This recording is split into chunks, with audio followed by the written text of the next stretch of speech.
If your PC keeps showing the compressed zipped folder is invalid error, don't worry.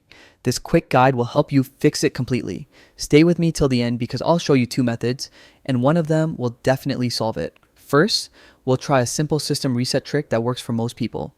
Open the search bar on your PC and type run. Once it opens, type appwiz.cpl and hit OK. This will take you to Programs and Features. Scroll down and look for WinRAR. Right-click it and choose Uninstall. After the uninstall is complete, close the window. Now, right-click your taskbar and open Task Manager.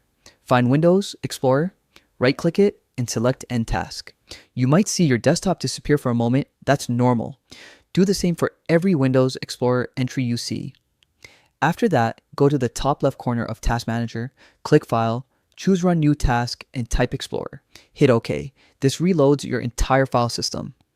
Now, try opening your zip file again.